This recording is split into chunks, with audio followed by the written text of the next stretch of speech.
আলাইকুম ওরহমতুল্লাহি বারাকাতুহু। ঈদের আসল আনন্দ কোথায়? কাল পবিত্র ঈদ। চারিদিকে কত আনন্দ, কত আয়োজন, নতুন পোশাক, সুস্বাদু খাবার আর প্রিয়জনদের মুখের হাসি। কিন্তু আপনি কি জানেন, ইসলামের ইতিহাসে ঈদের দিন আল্লাহর রসূল সাল্লাল্লাহু আলাইহি ওয়াসাল্লাম কি করেছিলেন?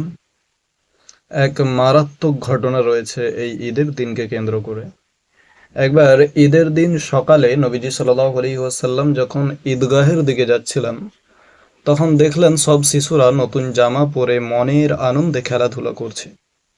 কিন্তু ঠিক তাদের পাশেই একটা ছোট্ট শিশু ছেঁড়া জামা পরে বসে বসে কাঁদছেন। দয়ার নবী সাল্লাল্লাহু আলাইহি ওয়াসাল্লাম সেই শিশুটির কাছে গেলেন এবং তার মাথায় হাত বুলিয়ে পরম মমতার সহিত জিজ্ঞাসা করলেন, বাবা, আজ আনন্দের দিনে তুমি এভাবে কেন কাঁদছো? শিশুটি নবীজিকে না চিনেই বলল, আজ ঈদের দিন, সবার বাবা আছে, সবার নতুন জামা আছে, কিন্তু আমার বাবা নাই। আমার বাবা এক যুদ্ধে শহীদ হয়েছেন, আমার কেউ নেই। এ কথা শুনে আল্লাহর রসূল সাল্লাল্লাহু আলাইহি ওয়াসাল্লামের চোখ বেয়ে পানি চলে এলো।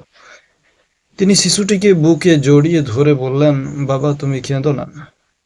আজ থেকে আমি মুহাম্মদ তোমার বাবা, আর আমার স্ত্রী আয়েশা তোমার আম্মা জান। তুমি কি আমাদের তোমার মা বাবা হিসেবে মেনে নেবে? নবীজি সাল্লাল্লাহু আলাইহি ওয়াসাল্লাম তাকে নিজের ঘরে নিয়ে গেলেন, নতুন জামা পরালেন এবং পেট ভরে খাওয়ালেন। সেই এতিম শিশুটি নতুন জীবন ফিরে পেল। তাই মনে রাখবেন, এই ঈদ শুধু আমার নিজের আনন্দের নয়, আপনার আশেপাশে থাকা অসহায়, দরিদ্র আর এতিমদের মুখে হাসি ফোটানোর নামই হলো আসল ঈদ। অর্থাৎ সমস্ত আমরা যারা আছি এই আনন্দটাকে ভাগাভাগি করে নেব ইনশাআল্লাহ তাআলা।